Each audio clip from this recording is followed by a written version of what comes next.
un petit commentaire par rapport ak benn information boo xam te ne dab nañu fi muy lu jëm ci information bi journal bi di Yoor joxe woon tey ci par rapport ak 1 milliard yooyu mu waxoon ne moom la ñu financé marche pour les militants et sympathisants de Farba Ngom keroog fële ci Ourossogui gis nañu suñu confrère yi naan selon maître Baboucar Cissé bokk ci pôle avocat boo Farba Ngom moo nee nañ dañuy porter plainte li nga xam te moo di quotidien boobule ak ñi bind information bi bu fekkee ne dem nañu ba peut-être information boobule révélé wu fausse lan moo leen ci mën a fekk comme ay topp yoo xam te mën na leen si daal di fekk.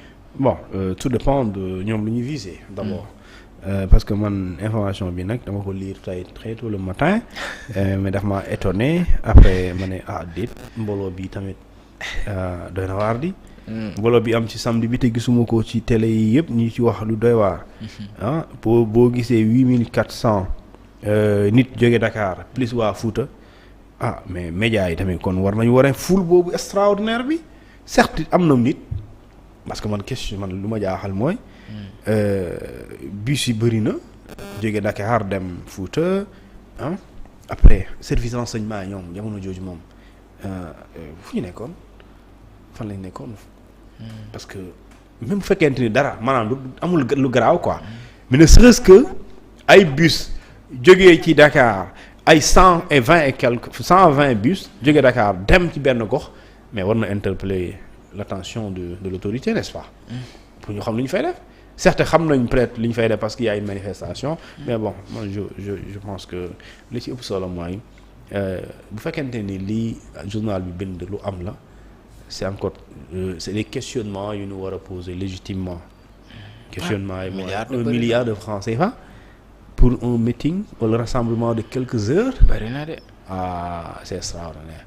c'est 1 milliard bari na de. et loolu su dee lu am la. junni million. war nañoo. di laajte di poser ay questions ñii di def politique ñoom fan la ñuy jëlee seen xaalis. dëgg waaw fan la ñuy jëlee seen xaalis ci loo xamante ne benn bis la nga def ko fa parce que ki attan jël 1 milliard def ko ci rassemblement kooku daa mel ni yor na ay milliards yu bëri.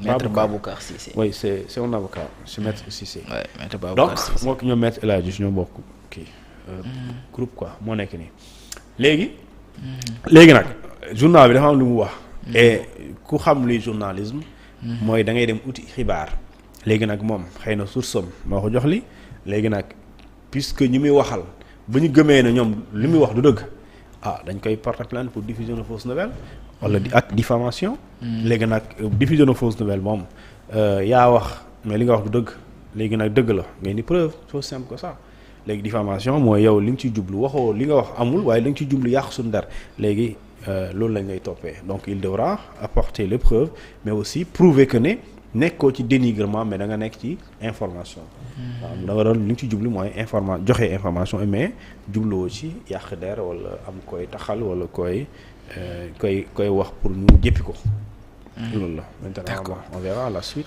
jërëjëf merci beaucoup Thioune ñu ngi lay jaajëfal bu baax a baax gërëm également mbokk internet yëpp Binta Cissé Soda Mariam Emi7 production Nayler Karagey 313 yéen ñëpp ñu ngi leen di jaajëfal bu baax a baax Diminga Mané Ouattara dégg naa aussi moom tamit daa. waaye Alassane Ouattara effectivement moom def na déclaration lu ko dal day bokk ci élection yi am 25 octobre 2025 wala 24 octobre 2025. Paa boobu nekk na ñetti yoon président de doyul. nee na de constitution may na ko te santé aussi may na ko Alassane Dramane constitution bu Côte d'Ivoire. waaw loolu la wax de ci vidéo bi. loolu la nee na la constitution me le permet et. dañ ko changé quoi. dañoo changé constitution bu Côte d'Ivoire. ci vidéo bi de loolu la wax nee na la constitution de notre pays me le permet et ma santé aussi xaw ma nag seen texte. ñoom si xool waaye man texte yi ma yoroon Côte d'Ivoire de. kon texte boobu de li mu wax mooy. ma ngi noonu. fii de la toog ne constitution may na ko. pale bi la léegi ñu ne président de la république dañuy wax ne il est élu pour 5 ans. au suffrage universel direct. il n'est rééligible qu'une fois. est-ce que am nga Abdoulaye Alassane Ouattara. même en 2000 maanaam troisième mandat yi amuloon droit. waaw boobu moom gars yi kaas yow léegi amul droit troisième mandat nooy amee droit quatrième sérieusement monsieur Ouattara.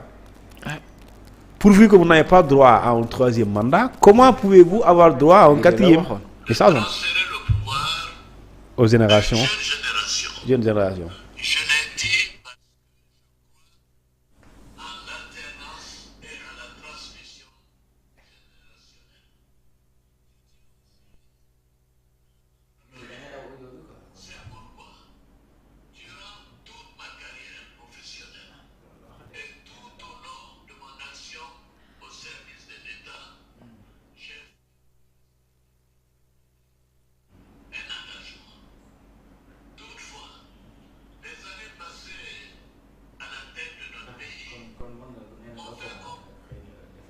bi voilà léegi kii Ahmed man Côte d'Ivoire yoroon naa seen constitution bi en toute conscience ma troisième ma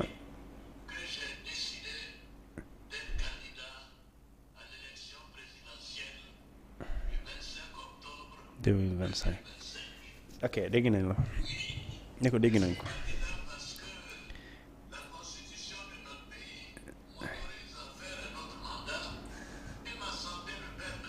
léegi xamul tax mooy ma sant le permis si constitution boobu Côte d'Ivoire 35 bi moom moo wax ne man loolu man bon dinaa ko vérifier. d'accord waaye constitution bi ma yor Côte d'Ivoire bi version bi yàggul foofu dañ ne alinéa 2 le candidat à l'élection présidentielle doit être âgé de 40 ans au moins et de 75 ans au plus mais Ouattara weesu na 75 ans mu ngi si 80 et quelques.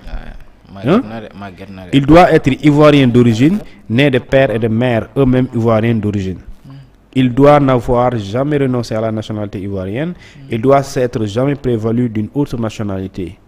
D'accord?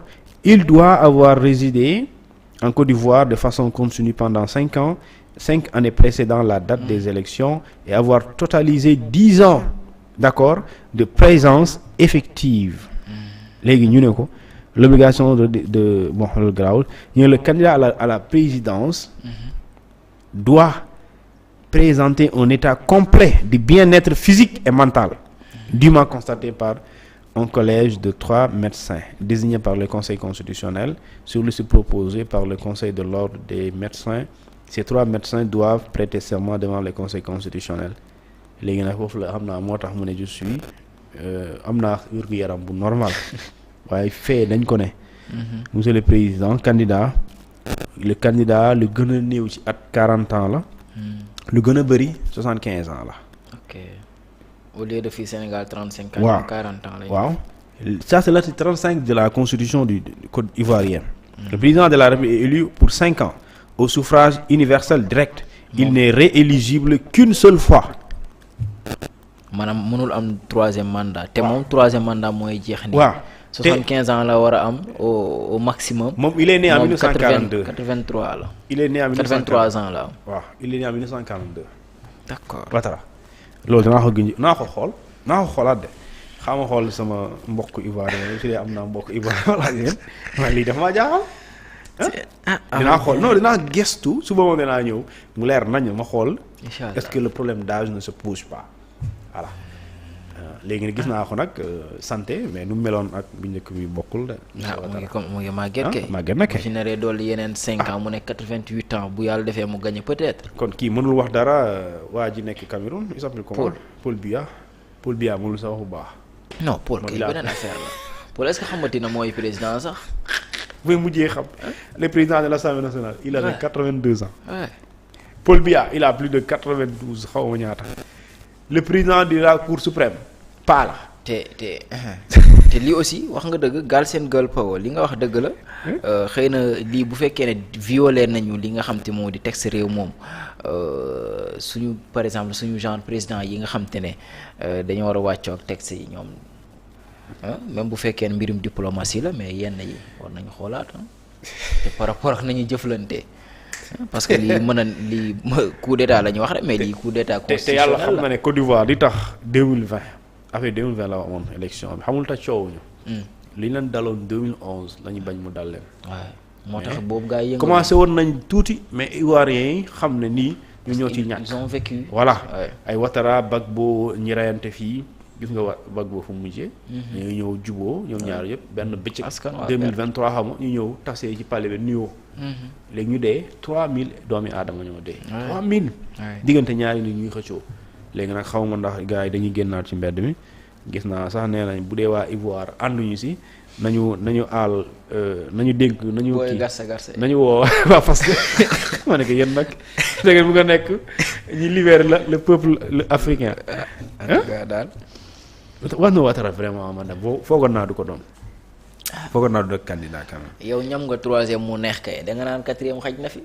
Thiam fexe na Thiam bokkul. waaw Thiam maa ngi gis moom defoon na recours fële. fexe na gars yi nee nañ ko comme que li nga xam te ne moom moo di recours bi mu ngi en cours maanaam document bi mu déposé woon gars yi waxaguñ na état bi respecté ay droit xaw ma nag. Tidiane Thiam bokkul. waaye. yaa ngi dégg te Tidiane Thiam am na doole foofu. mu dax quatre figures opposition yëpp kenn bokkul.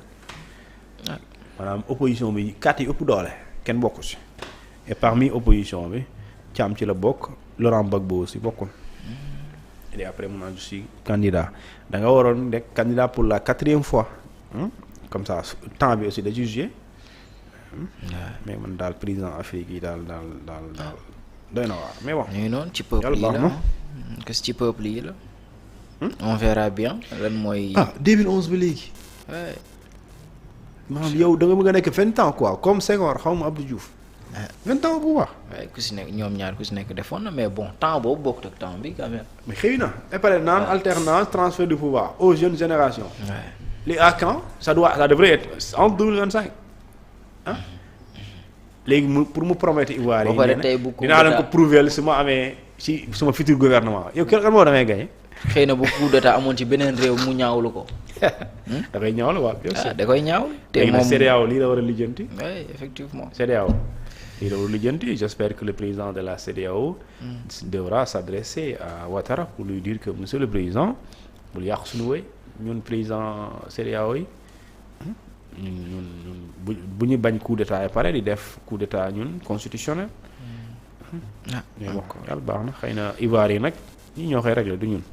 waaw ñun dañ leen di jàppale rek. n'est-ce pas. d'accord. voilà yàlla baax na on verra bien fan la mbir yooyee di mujj entre moom Alassane Dramane Ouattara ado.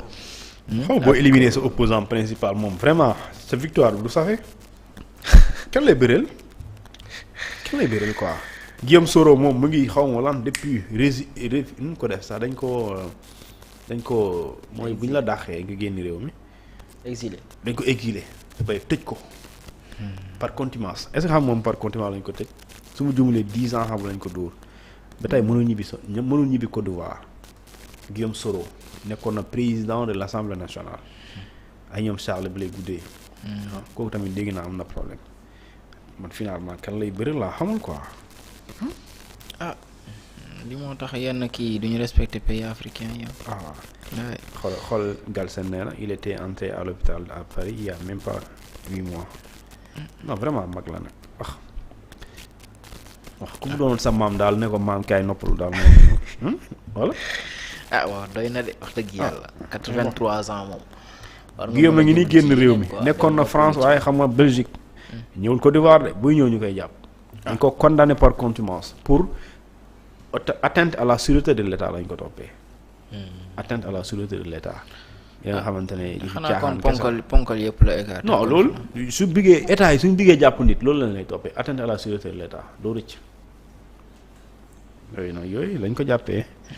ba pare def ko exil ba tey mënuñu ñibbi. day na war askan wi war a am fula même bu kii ñu bañ ko votel keneen. est-ce que ñoom toll nañu foofu. c'est le dernier même bu dee waaw yaa fi tànn daal ñu jël ko. waaw mu gën reyante bi de. bu ñu deful yëf yi nii. bu ñu deful nii carte yi. mën nañ ko sàcc tamit. Ouattara est-ce que tamit il n'est pas le soutien de la France. mais aussi c'est la France qui doit décider qui doit être président en Afrique. mais foofu la peuple africain yi war a dépasser. ay France mooy xool kii mooy soutenir kii France lu ci yoonam ci présidence su réewu Afrique benn. xam nga Sénégal moom. mais jéem na ko def quand même. le Sénégal a refusé ça. le Sénégal a refusé de faire une élection par procuration. c'est-à-dire que c'est pour la première fois que le peuple sénégalais dem élection ñu tànn kan président boo xamante ni il n'est pas parrain parrainé par la France. ah c'est une première. ay lii lañu war a dépasser doo gis mukk benn réewu tugal buy def élection présidentielle ba nga gis benn président africain naan diw laay soutenir luy seen yoon ci suñuy présidence ak ki ñuy tànn ak ki ñi dul tànn. il est au pouvoir depuis 2011. Depuis 2011. Ouais. Nous sommes en 2025. Fais le calcul. quand même yàgg na de. 15 ans d'ailleurs. 14 ans 14 ans. 14 ans de pouvoir boo doyulul loo bëggati. Vraiment. Hein? mais bon yàlla baax na. en tout cas xale yi juddu woon sax léegi ñu mën a voté. Afrique daal da ngay waaru quoi. mais Paul Biya tamit war nañoo wax ak moom. pas boobu tamit. 40 ans au pouvoir. Cameroun bëgguñu dem. Mais non sérieux yenn yi bu nekkoon ni nit la nga ne yow da ngaa ñàkk ambition. mu ngi mel ne chaque jour nit ñëw yëkkati 1 million ne la ama may la nga ne bëggoo te yow chaque jour yaa ngi yelwaan loolu lekk. c'est compliqué noonu rek lay nuróol de. 14 ans au pouvoir. Ouais. loo mënul defar vraiment di jafe li 4e mandat. Paul Biya dégg naa mu ngi ci 8 xaw ma. Paul Biya moom xaw ma ba xamante ne mooy président sax. te Paul Biya ñun Sénégal neex na. foofu président bi nee nañ da ngay toog pour gis ko la nga dégg ko day jafe. Mais noo koy gisee kii est-ce que état de santé am sax mu ngi léppam instant bi. bëgguñu offensé. Cameroun moom chef vraiment d'état benn benn monde réew lañu nag waaye. président ñun am na lañu gis seen ministre yi def ay point de presse wala def ay waaye inauguration nangam wala président def na wax ak sénégalais yi. rarement lay génn rarement. ñoom vraiment xaw ma buur lañ xaw ma luñ doon. wala dañoo napp jeunes yi mais bon yàlla baax na. franchement da ngay découragé quoi wax dëgg yàlla jërëjëf Thioune ñu ngi lay jaajëfal bu baax a baax ba suba ak jàmm incha allah rabbi jërëjëf merci beaucoup jaajëfal leen bu baax merci à Mamadou Yoro Sall Biboulaye Touré Nayler Binta Cissé